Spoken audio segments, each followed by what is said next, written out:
설 명절 잘 보내셨습니까? 올해 여러분의 가정에 평안과 행복이 넘치시기를 바랍니다. 이번 설날에 그동안 떨어져 살았던 가족, 친구, 친척 등을 만났을 것입니다. 이들을 만나셨을 때 어떤 이야기들을 주고 받으셨습니까? 다들 뭐라고 하시던가요? 다 즐겁고 행복하다고 하시던가요? 아니면 어렵고 힘들고 암울하고 걱정이 된다고 하시던가요? 아마도 다들 걱정스러운 말들을 많이 하시지 않았을까 하는 생각이 듭니다. 그렇습니다. 우리가 살아가는 이 세상은 너무나 어둡습니다. 너무나 부패합니다. 정치를 보아도 그렇고 경제를 보아도 그렇고 문화를 보아도 그렇고 이 세대를 보아도 그렇습니다. 나라마다 법을 만들고 규칙을 만들고 규범을 만들지만 이 세상의 어두움과 부패를 막아내지 못합니다. 그러면 왜 이 세상은 이렇게 어둡고 부패할까요? 이 세상은 오직 죄인들만 살아가는 세상이기 때문입니다. 모두 부패한 죄의 본성을 가진 인간들이 살아가고 있는데 거기다 영적으로는 어둠의 영인 마귀가 인간의 죄의 본성 가운데 쉬지 않고 역사하고 있기 때문입니다. 너무나 어둡고 캄캄한 곳, 너무나 부패하고 썩은 곳, 온갖 죄악과 불의가 판을 치는 바로 이 죄악 세상에서 살아가고 있는 우리 인생들에게 오늘 주님께서는 산상수훈을 말씀하셨습니다.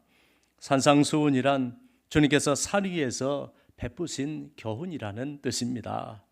주님께서 산 위에서 이 세상의 어둠과 부패함을 내려다 보시면서 이 세상의 소금과 빛에 대한 말씀을 하신 것입니다. 그러면 왜 주님께서는 이 세상의 소금과 빛에 대한 말씀을 하셨을까요? 죄인들이 살아가는 이 세상에는 반드시 소금도 있어야 하고 빛도 있어야 하는데, 그러나 이 세상에는 근본적으로 부패를 막아주고 빛이 되어주는 소금이 없고 빛도 없기 때문입니다.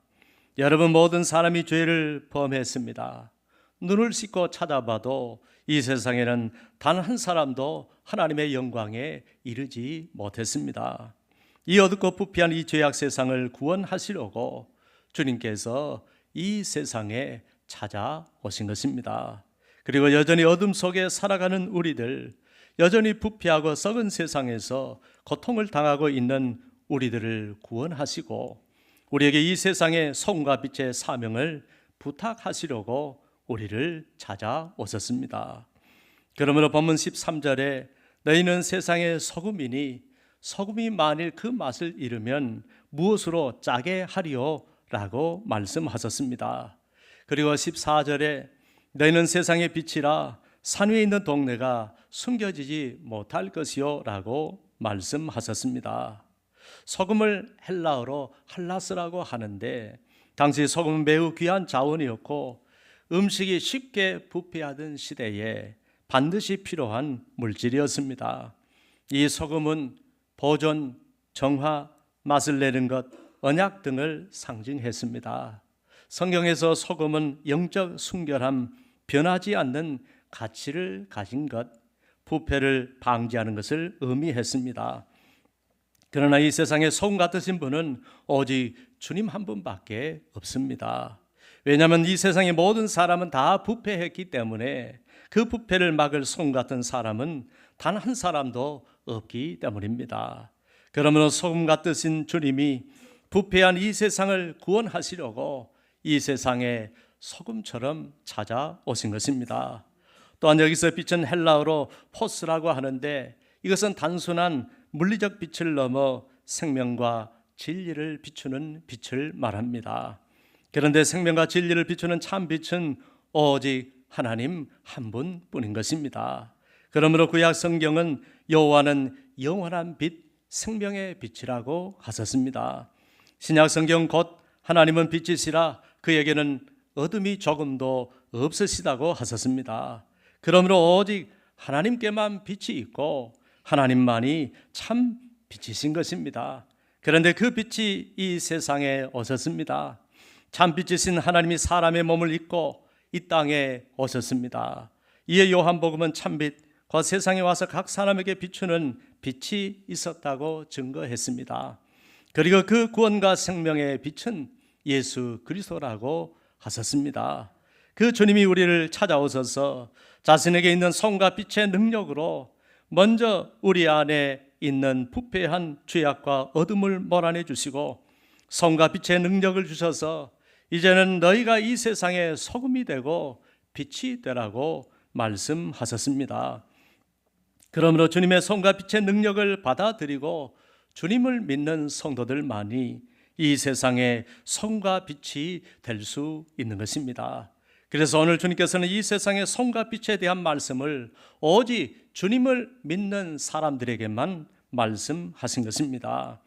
이처럼 주님께서 우리에게 이 세상의 소금과 빛이라고 하셨는데, 그러면 우리는 어떻게 해야 이 세상의 소금이 되고 이 세상의 빛이 될 수 있을까요? 주님은 본문 16절에 이같이 너희 빛이 사람 앞에 비치게 하여 그들로 너희 착한 행실을 보고 하늘에 계신 너희 아버지께 영광을 돌리게 하라고 하셨습니다. 주님이 말씀하시는 성과 빛의 삶은 결국 그리스도인들이 세상 사람들 앞에서 행하는 착한 행실을 말하는 것입니다. 또한 그리스도인의 착한 행실이 이 세상의 소금과 빛이 된다는 것입니다. 그런데 이상한 점은 이 세상에 그리스도인들이 그렇게 많고 우리나라에도 그리스도인들이 그렇게 많은데, 심지어 국회 안에도 그리스도인들이 그렇게 많은데 왜 이 세상은 이 모양일까요? 왜 기독교가 갈수록 세상으로부터 비난과 지탄의 대상이 된 이유가 어디에 있을까 하는 것입니다. 그 이유는 믿는 우리가 이 세상에서 성과 빛의 삶을 살지 않고 있기 때문입니다. 그리고 시편 14편 2절로 3절에 여호와께서 하늘에서 인생을 굽어 살피사 지각이 있어 하나님을 찾는 자가 있는가 보려 하신즉 다 치우쳐 함께 더러운 자가 되고 선을 행하는 자가 없으니 하나도 없도다라고 말씀하신 것처럼 하나님의 자녀들조차 세상과 타협하고 세상의 부정부패에 함께 물들었기 때문입니다. 오히려 때로는 세상 사람들보다 더 부패하고 더 거짓과 위선으로 살아가고 있기 때문입니다. 그러므로 주님께서는 소금이 만일 그 맛을 잃으면 무엇으로 짜게 하리요? 후에는 아무 쓸데없어 다만 밖에 버려져 사람에게 밟힐 뿐이니라고 하셨습니다. 주님 말씀처럼 우리 그리스도인들이 세상의 소금으로서의 맛을 잃어버리니까 아무 쓸모가 없어져서 세상 사람들에게 짓밟히고 있는 것입니다. 사랑하는 여러분, 우리 그리스도인들이 이 세상의 소금과 빛이 되는 길은 단순히 예수 믿는다고 저절로 되는 것은 아닙니다. 빛에는 특징이 있고 소금에도 특징이 있습니다. 앞에서 말씀드린 대로 소금은 맛을 내는 것이고 음식의 부패를 막고 보존하는 특징이 있습니다. 그런데 소금은 이미 자신 안에 이 소금의 능력을 충만하게 가지고 있지만, 그러나 그것만으로는 충분하지 않습니다. 소금이 진정으로 소금의 역할과 사명을 감당하려면 반드시 자신이 음식물 안으로 들어가서 자기 자신을 완전히 녹여내는 희생이 있어야 합니다. 그렇지 않으면 아무도 주님이 말씀하신 이 세상의 소금이 될 수 없습니다. 결국 우리 자신을 포기하지 않고는, 우리 자신을 희생하지 않고는 이 세상의 소금은 절대로 될 수 없는 것입니다. 사랑하는 여러분, 그러므로 여러분은 이 세상의 진정한 소금이 되고 싶습니까? 만일 그렇다면 반드시 여러분 자신을 세상 속에서 녹여내시기를 바랍니다. 반드시 여러분을 세상 속에서 희생하시기를 바랍니다. 그래서 여러분의 형체는 사라질지라도 오직 여러분이 해야 할 사명, 이 세상의 맛을 내고 이 세상을 지켜내고 이 세상이 부패하지 않도록 하는 사명을 잘 감당하시기를 바랍니다. 그렇게 한다면 여러분이 주님의 소금이 되어 이 세상을 살맛 나는 세상, 부패하지 않는 세상을 만들 수 있습니다. 우리도 이렇게 소금처럼 녹아지고 또 녹아진다면 이 세상을 구하고 살리는 소금의 사명을 잘 감당하게 될 줄로 믿습니다. 빛의 사명도 마찬가지입니다. 빛의 사명은 어둠을 몰아내는 것입니다. 그리고 자기가 있는 곳을 환하게 비추는 것입니다. 그래서 세상 사람들이 참 빛이신 주님의 은혜 아래서 살게 하는 것입니다. 그런데 빛이 되려면 먼저 자신에게 불을 붙여야 합니다. 그리고 그 불로 자신을 먼저 태워야 합니다. 다른 사람을 태우는 것이 아니라 자기 자신을 태워야 합니다. 빛도 소금처럼 오직 자신을 희생시킴으로서만 참된 빛이 될 수 있는 것입니다. 결코 자신을 희생하지 않고는 이 세상에 빛이 될 수가 없는 것입니다. 그러나 자신을 태우는 빛이 될 때 이 세상의 어둠이 물러가고 환하고 밝은 세상이 되는 것입니다. 문제는 지금 우리 그리스도인들이 이 세상의 성과 빛이 되고 싶어 하면서도 우리가 세상의 성과 빛인 줄을 알고 있으면서도 전혀 자신을 희생하지 않은 채 성과 빛이 되려고 한다는 것입니다. 그래서 이 세상은 여전히 썩고 부패하고 어둡고 캄캄한 것입니다. 그러므로 우리 그리스도인들이 이 세상에서 어떤 사람으로 어떤 모습으로 살아가야 하겠습니까? 세상 어디서든지 항상 우리 자신을 녹이고 불태우는 희생의 삶을 살아가야 할 줄로 믿습니다. 그리고 본문에서 말하는 착한 행실은 칼라 에르가라고 하는데 이 말은 단순한 도덕적 선행을 말하는 것이 아니라 하나님의 영광을 드러내는 실천적인 삶을 의미합니다. 우리가 세상에서 선한 행동을 할 때 사람들은 그저 우리를 보고 좋은 사람이라고 생각할 수도 있습니다. 그러나 주님은 우리의 착한 행실을 통해 하늘에 계신 하나님 아버지께 영광을 돌리게 하라고 하셨습니다. 즉 우리의 삶이 하나님을 증거하고 사람들이 하나님을 바라보게 하는 통로가 되어야 한다는 것입니다. 이것이 바로 구속사적인 관점에서 매우 중요한 의미를 가지고 있습니다. 하나님께서 이스라엘을 택하신 이유도 그들을 통해서 열방이 하나님을 알게 하기 위해서였습니다. 신약에서 교회와 성도가 이 사명을 감당해야 하는 것입니다. 즉 우리의 삶이 하나님의 구원을 증거하는 도구가 되어야 하는 것입니다. 역사를 돌아보면 기독교 신앙을 가진 사람들이 착한 행실을 통해서 세상을 변화시키고 하나님 나라를 확장한 사례를 많이 볼 수가 있습니다. 초대교회 성도들은 로마 사회 속에서 박해를 받으면서도 가난한 자를 돌보고 병든 자를 치료하며 사랑으로 섬겼습니다.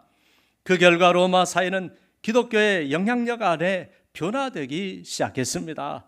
결국 로마가 기독교를 공인하기 시작했고 마침내 자신들의 국교로 삼았습니다. 종교개혁 이후의 성도들은 교육과 의료, 사회복지를 통해 하나님의 사랑을 실천했습니다. 오늘날 우리들이 누리는 많은 대학과 병원들이 바로 그들의 착한 행실을 통해 세워졌습니다. 오늘날에도 하나님의 자녀들은 선한 행실로 하나님을 증거하고 있습니다. 기독교 정신을 바탕으로 운영되는 많은 구호단체와 선교단체들은 전 세계에서 가난한 자들을 돕고 억눌린 자를 해방하며 하나님의 사랑을 실천하고 있습니다. 윌리엄 일버포스는 영국 국회의원이자 덕실한 기독교인이었습니다. 그는 기독교 신앙을 바탕으로 평생을 노예제 폐지를 위해 헌신했습니다. 그의 노력은 전 세계적으로 노예제 폐지를 확산시키는 결과를 가져왔습니다. 조지 뮬러는 독일 출신의 영국 선교사로 기도와 신앙으로 무려 1만 명 이상의 고아를 평생 돌보신 분이십니다. 그의 신앙과 헌신은 후대에 기독교 복지 사업에 큰 영향을 주었고 현재까지도 많은 고아원과 구제기관이 그의 정신을 이어가고 있습니다. 나이팅게일은 전쟁터의 천사로 불리며 근대 간호학을 개척한 분입니다. 그녀는 신앙의 힘을 바탕으로 헌신적인 간호를 실천했습니다. 크림 전쟁 동안 부상병들을 돌보며 병원 위생 상태를 개선하여 사망률을 획기적으로 개선했습니다. 그녀의 헌신 덕분에 근대 간호학이 발전하였고 전 세계 간호교육의 기초를 마련했습니다. 마르틴 루터 킹 목사님은 미국의 흑인 인권 운동을 이끌며 비폭력 저항을 통해서 인종차별 철폐를 위해 싸웠습니다. 그의 활동 덕분에 미국 사회에서 흑인과 백인의 평등이 법적으로 보장되었고 인권운동의 상징적인 인물이 되었습니다. 디트리 보네퍼 목사님은 나치 독일에 맞서서 신앙적 양심을 지키며 정의를 실천한 신학자이자 목사님이셨습니다. 그분은 믿음을 삶으로 실천하는 삶을 살았고 결국 복음을 위해 순교하셨습니다. 유관순 열사도 투옥 중에도 신앙을 지키며 일본의 억압에 저항했고 결국 순국했습니다. 그녀의 신앙과 희생정신은 이후 독립운동과 민주화운동의 큰 밑거름이 되었습니다. 한경진 목사님은 한국 기독교에서 가장 존경받는 지도자 중에 한 사람으로 교회를 넘어 사회봉사와 구제활동에 힘썼습니다. 기독교의 사회적 책임을 강조하며 여러 봉사단체를 세웠고 대한민국의 기독교 사회봉사 모델을 구축하는 데 큰 기여를 했습니다. 장기려 박사님은 기독교 신앙을 바탕으로 의료봉사에 평생을 헌신했습니다. 국내 최초의 의료보험 개념을 도입하여 가난한 사람들도 의료 혜택을 받을 수 있도록 했으며 부산복음병원을 설립하여 수많은 환자를 무료로 치료해 주었습니다. 그의 헌신적인 의료봉사는 이후 대한민국의 의료보험제도 정착에 중요한 영향을 미쳤습니다. 이외에도 수많은 믿음의 선진들이 자신을 희생하면서 세상의 빛과 소금의 역할을 감당하며 살았습니다.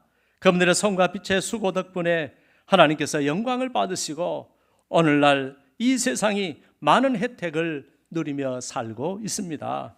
이렇게 그리스도인들이 자신을 희생하고 헌신하는 손과 빛의 삶을 살 때 세상 사람들이 우리 그리스도인들의 착한 행실을 보고 하늘에 계신 아버지께 영광을 돌리게 되는 것입니다.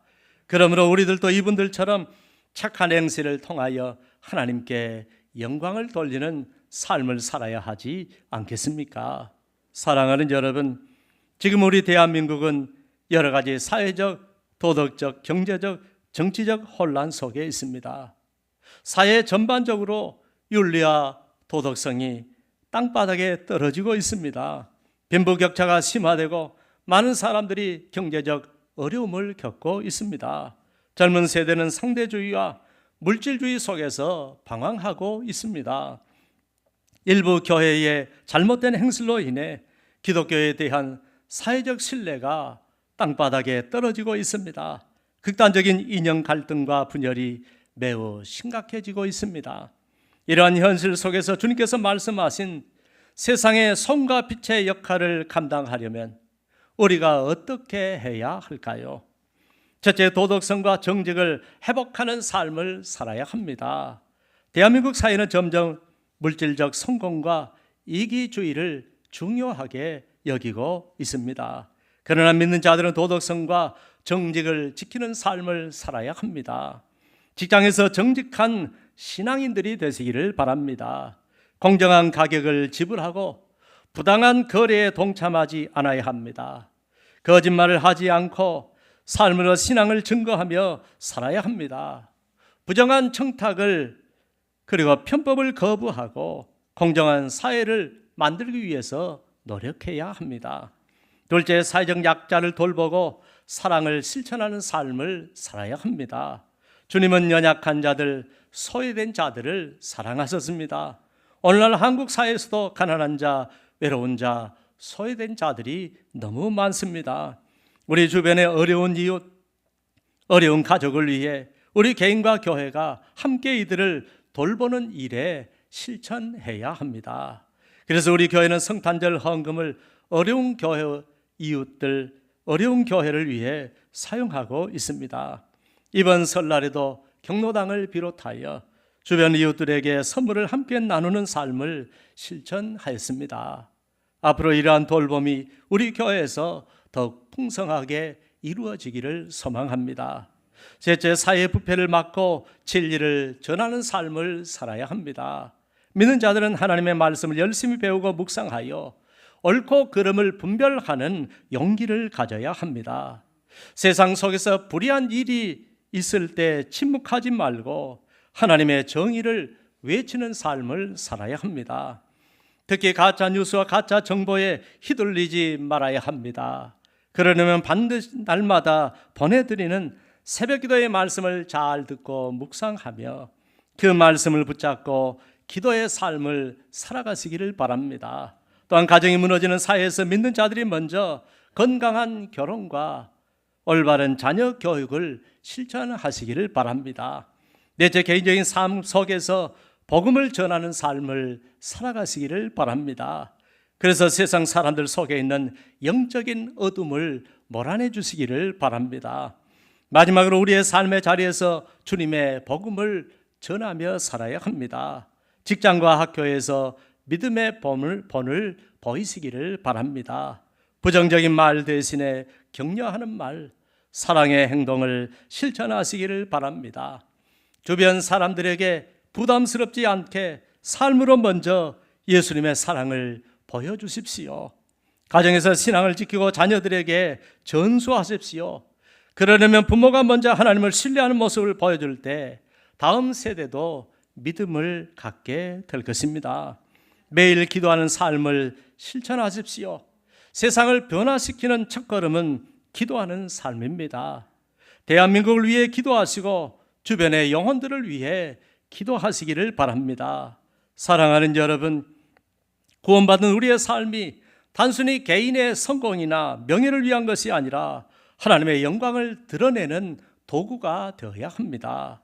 우리의 선한 삶을 통해 이 세상에 하나님을 더욱 알아가고 하나님 나라가 확장되기를 소망합니다.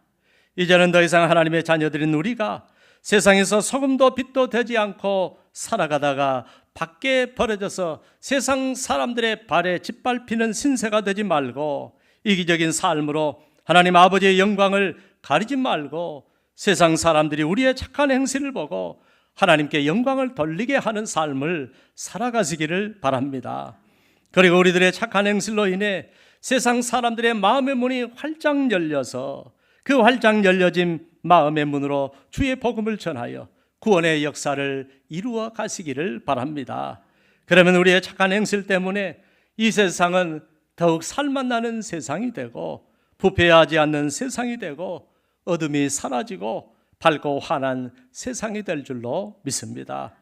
올해 우리 교회 표어가 세상 속에서 구별된 자의 삶이라고 정했습니다. 아무런 소망 없는 이 세상에서, 너무나 부패하고 어둡고 캄캄한 이 세상에서 우리 모두 주님의 자녀들이 소금처럼 빛처럼 살아감으로 이 세상에 희망의 빛이 되고 희망의 소금이 되시기를 주님의 이름으로 축원합니다. 기도하겠습니다. 하나님 아버지, 은혜 감사합니다. 왜 기독교인들이 많은데, 너도 나도 교회 다니는데 왜 이 세상은 이렇게 부패하고 여전히 어둡고 캄캄하고 갈수록 살기 어려운 세상이 되어가는 것입니까? 우리가 빛과 소금의 삶을 살지 않기 때문입니다. 빛과 소금을 말하면서도, 빛과 소금인 줄 알면서도 우리 자신을 희생하고 우리 자신을 헌신하는 삶은 전혀 살고 있지 않기 때문에 우리는 결코 빛도 소금도 되지 못하고 오히려 아무런 쓸모없는 자들이 되어 세상에서 짓밟히는 신세가 되고 말았습니다. 하나님 아버지, 소금도 자신이 녹아져야 하고 빛도 자신을 태워야 한다고 했사오니 이제는 이기적인 욕심을 버리고 주님의 이름으로, 주님의 사랑으로 이 세상의 불쌍한 영혼들을 섬기고 사랑하는 일에 우리의 삶이 드려지게 하옵소서. 우리가 그런 삶을 살아갈 때에 하나님은 오히려 우리의 삶에 만복을 주시고 은혜와 복으로 충만하게 채워주실 줄로 믿습니다. 이 복된 삶을 우리가 살아가도록 은혜를 베풀어 주옵소서. 예수님의 이름으로 기도합니다. 아멘.